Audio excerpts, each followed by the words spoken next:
Welcome to another episode of On the Ballot with Ballotpedia. I'm your host, Victoria Rose, and thanks for tuning in. Today, I'm joined by political analyst Richard Winger, founder and editor of Ballot Access News, which covers developments in ballot access law and the latest action in the minor political party scene. He's a lifelong advocate for minor political parties, having testified in court cases concerning ballot access across the country. He has been published in the Wall Street Journal, Journal of Election Law, American Review of Politics, and other publications. He has appeared as a commentator on ballot access on NBC, ABC, CNN, and NPR. A lifelong Californian, Winger graduated from the University of California, Berkeley as a political science major in 1966 and attended graduate school in political science at UCLA. Joining me now is Richard Winger. Richard, thanks again for coming on the podcast. We're excited to have you. I really appreciate being here, and I also really appreciate that Ballotpedia just exists. Yeah, thank you. To begin, you studied politics at UC Berkeley and UCLA. Was there something in your studies or early professional career that sparked your interest in ballot access? What really got me interested was my intense desire to analyze election returns for third parties. There weren't many third parties in the early 60s. There were only 3 nationally organized third parties that even tried to get on ballots, and they were all 3 very obscure and little noticed. There was the Prohibition Party, the Socialist Labor Party, and the Socialist Workers' Party. And yet, when they could get on the ballot, they got a lot of votes sometimes, which piqued my curiosity. So were you looking at returns nationally, not just in California? Oh, right, the whole country. Yeah. There were no third parties on the ballot in California after 1964 when the Prohibition Party went off the ballot. And I thought, and those 2 Marxist parties, they'd never been on, at least not in 60 years, in the case of the Socialist Labor Party. So I wondered how come these parties were on the ballot in some states, but not others. So that's when I realized, well, each state has its own ballot access law, and they vary hugely. So then I got so interested in the ballot access laws and their history that I never stopped being interested in that. And why do you think ballot access is so important? Well, if the ballot access laws are made draconian enough, what we have in this country is a system in which 2 privileged parties, the Democratic and Republican parties, can be insulated from any further competition. In this country, we supposedly believe in free competition. And yet, among established democracies, it's ironic that we're almost at the bottom of the list when it comes to allowing free competitions among political parties. I'm curious for your take on how ballot access has developed in your long career covering it. You launched Ballot Access News in 1985, and you helped found the Coalition on Free and Open Elections that same year. So that's almost 40 years ago. How has ballot access changed during your long career covering it? It's mostly improved since 1985 until the present day. In fact, if you look at the percentage of votes that a party has to poll to stay on the ballot, back in 1976, the median state had a 5% vote test. Now it's 2%. So that's made a huge difference. There's more states where an ordinary, reasonably successful third party has a chance to stay on the ballot and therefore doesn't need to repetition all the time. Unfortunately, we've gone backwards in some states, including, so sadly, California and Washington State, by adopting the top 2 system. Those 2 states now keep third parties off the general election ballot almost entirely. And then also New York made ballot access much worse in 2020. That's a big setback too. And how about on the flip side? What states have notably become easier over the last 40 years? You want to limit it to just 4 years? That's okay. No, 40 years. Sorry. Oh, 40. Good. Yeah. Maryland used to be just horrible. And we really, really improved Maryland. And also Florida has still got problems, but it's so much better than it used to be. When you say improve, you mean the percent of signatures required, or is it also dealing with like filing fees and other regulations to get on the ballot? Florida used to require 3% of the registered voters to sign a petition for a minor party or independent candidate to be on the ballot for any office except president. President was 1%. Even that was tough. But in 1998, the voters of Florida passed a constitutional amendment that wipes out mandatory petitioning for all office except independent candidates for president.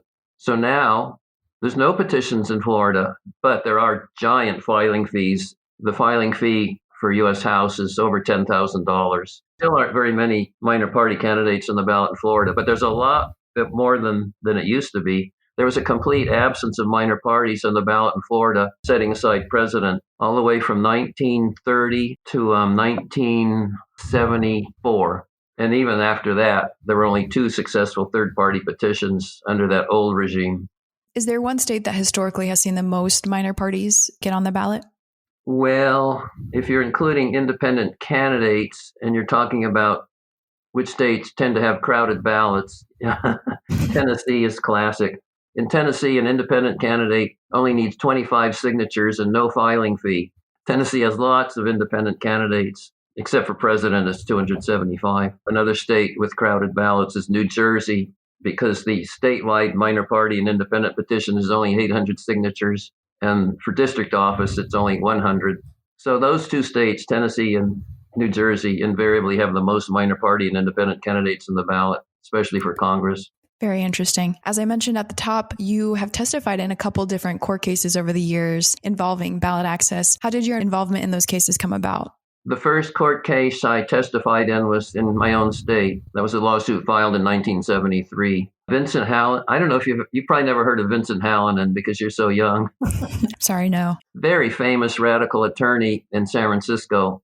And the minor parties of California persuaded him to file a lawsuit against the very strict California ballot access laws. But he was a grand old man. He wasn't willing to actually write the briefs.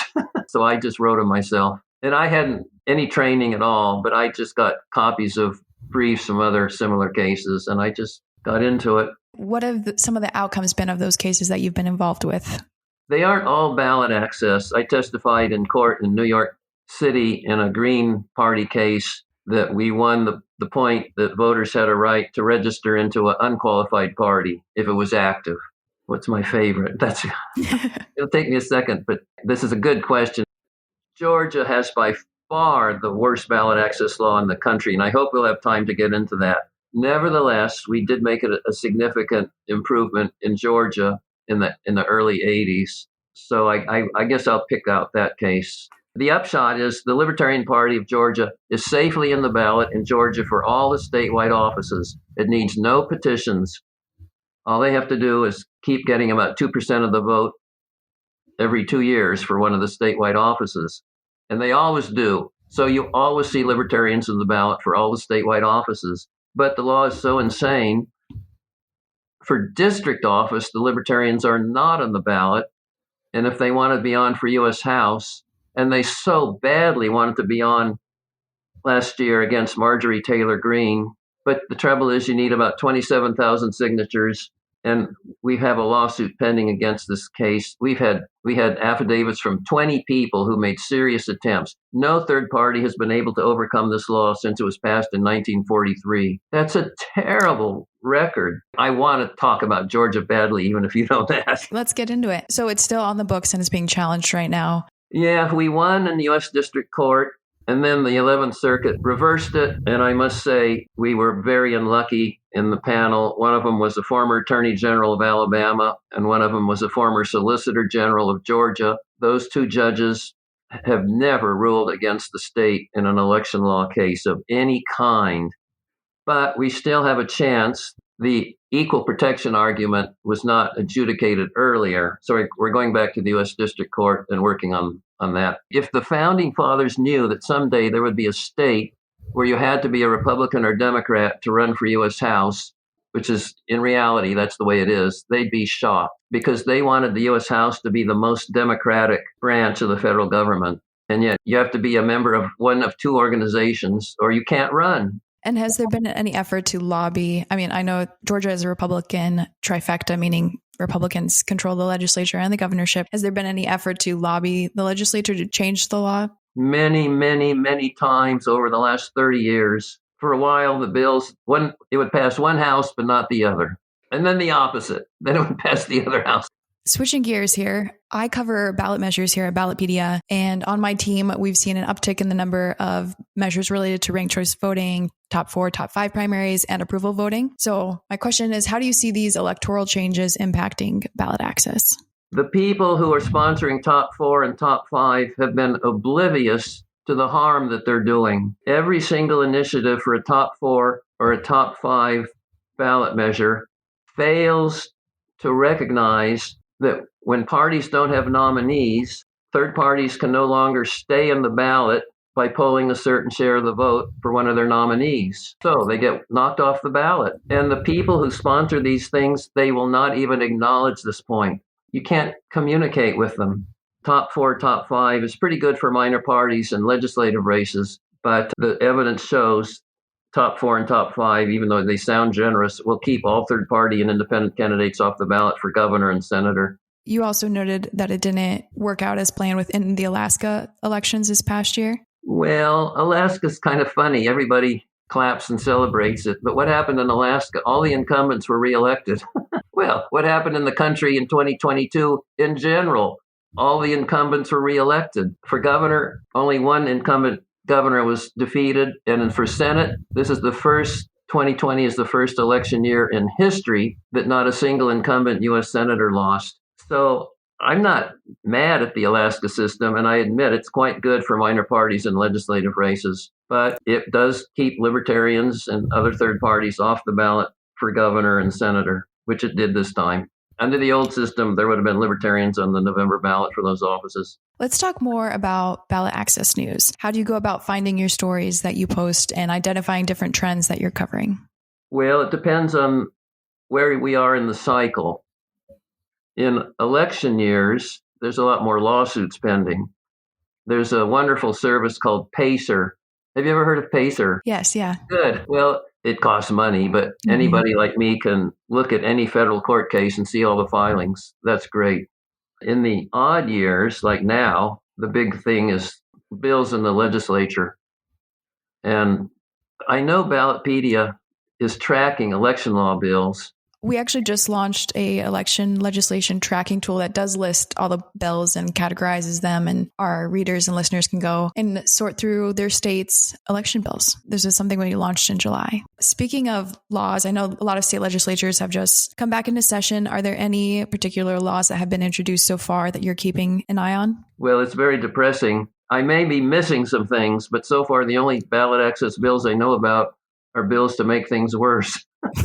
There's bills in New Hampshire and Texas to increase the candidate filing fees. And the New Hampshire bill, I think it raises it from $100 to $10,000. You've also covered in some of your recent reporting certain successes of minor party candidates in the midterm elections. Could you speak to some of those? Well, every year we have at least 20 minor party or independent candidates get elected to the legislature. I was quite surprised to see that 6 Alaska independents were elected to the state legislature. I also saw in your reporting that there were several state legislative candidates that won historic amount of the vote this cycle, even though they didn't win the office. That's true.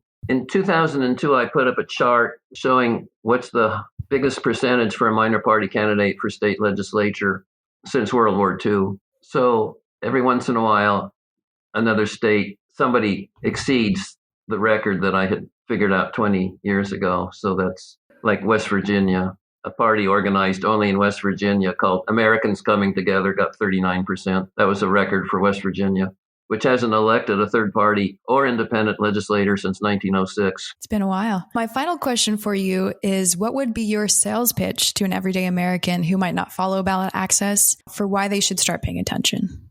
Voters are supposed to be the boss in this country. And if the government can tell the voters who they can and can't vote for, then the voters are no longer the boss. And we see very sad examples around the world where even candidates and parties that could potentially win are kept off the ballot. This has happened in Russia repeatedly, and it happens in Iran. And it's not enough that people are allowed to vote. We have to protect the right of voters to have a free choice of whom to vote for. I mean, even dictatorships used to run one-party elections. So I just wish that people would pay more attention to the problem that we don't have enough candidates to vote for in some states. In fact, as Ballotpedia keeps track of, almost 1/3 of state legislative elections in this country only have one candidate on the ballot. Races could definitely be more competitive with more candidates. Well, I just want to thank you for your time and sharing your expertise with us today. I found this conversation so fascinating. Thank you for your time, and we'll be sure to link your website, Ballot Access News, in our show notes so our listeners can check out more of what you cover. Thank you very much for having me.